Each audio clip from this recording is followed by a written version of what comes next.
He flew higher than any man before him. Until he came crashing down into history. Prologue, A Man and the Sky. The desert is quiet. It's a late April morning in 1960, and a thin figure stands beside a silver aircraft parked on a secret runway in Peshawar, Pakistan. He stares up at the massive wings, so long and thin they look like they could snap in the wind.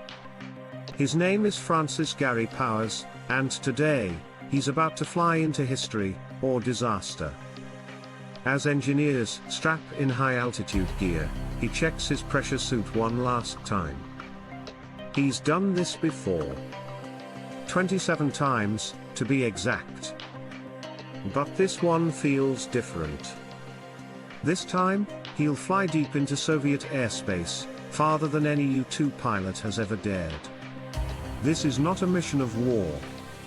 It's a mission of secrets.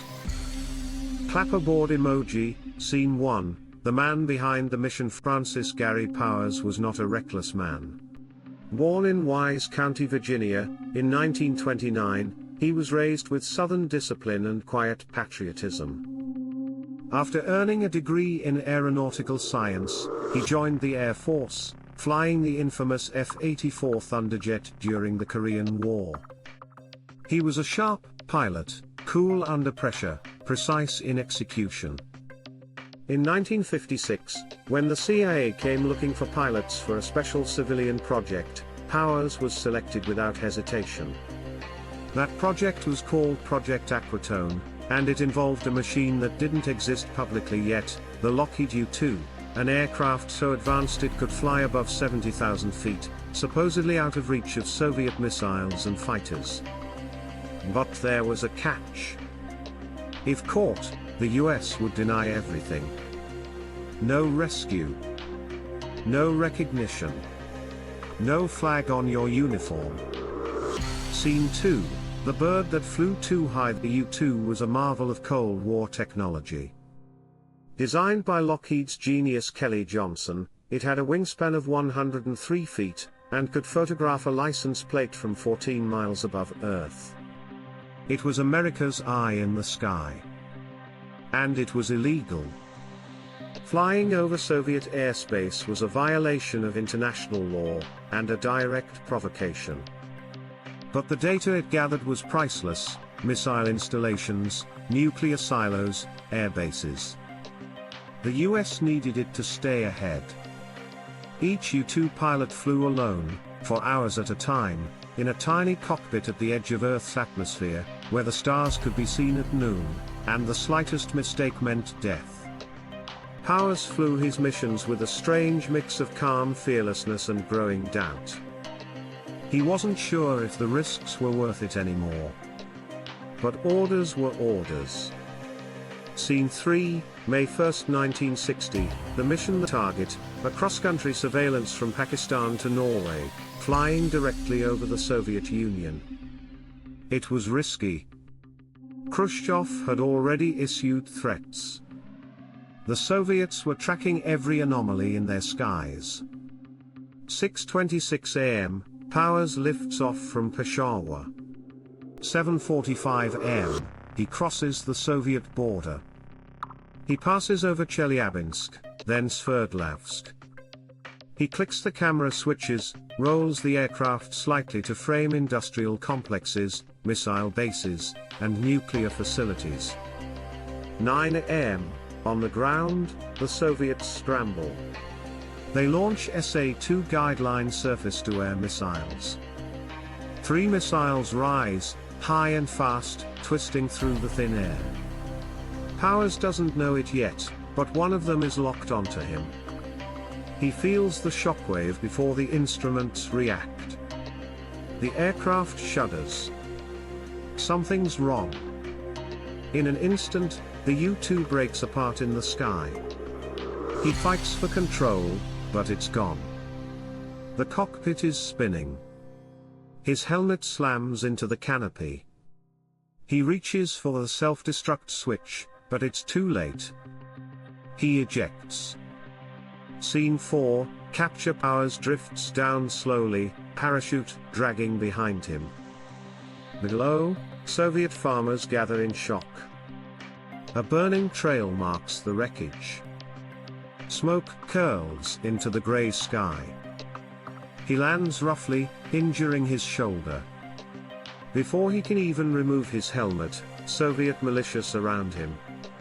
He is arrested, silent, stunned.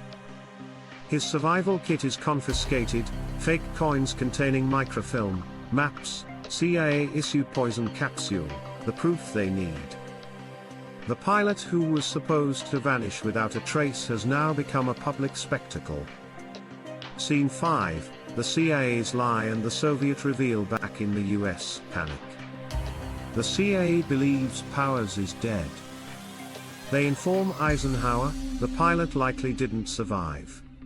We'll call it a weather plane. The cover story goes public, a NASA research aircraft gone missing over Turkey. Khrushchev lets the lie breathe for 5 days. Then, in a brutal press conference, he drops the truth. The plane. The cameras. The film. The pilot. All intact. The lie is shattered. Eisenhower is humiliated. The Paris Peace Summit collapses. US-Soviet relations freeze. Scene 6, interrogation and trial. Powers is moved to Lubyanka prison. He's interrogated relentlessly. Not tortured physically, but isolated, confused, emotionally squeezed. He's told, cooperate, or rot in the dark. Eventually, he gives limited answers, names of CIA handlers, flight routes, mission objectives. Not treason, but not heroic silence either. His trial is a global media event. Soviet prosecutors read classified CIA manuals aloud in court. Powers stands, solemn, ashamed. He is sentenced to 10 years in prison. Scene 7, life in a cell. He is transferred to Vladimir Central Prison. His cell is cold. The walls are stone. He writes letters. He reads Russian poetry. He is alone with his thoughts, haunted by shame and uncertainty.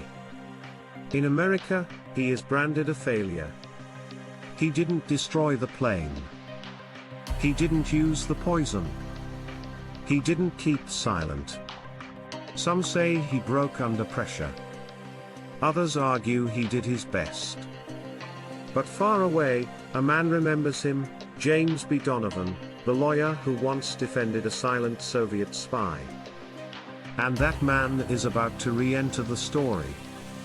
Final scene, an offer in the dark letter arrives at Donovan's desk. It's vague, coded, delivered through a back channel. The Soviets may be willing to trade Powers for someone of equal value. Someone like Rudolf Abel. A meeting is arranged. Secret negotiations begin. The location. A bridge in Berlin, quiet, cold, and watched by snipers on both ends. That is where this story will end. And begin again. But for now, Powers waits. His fate suspended between two empires.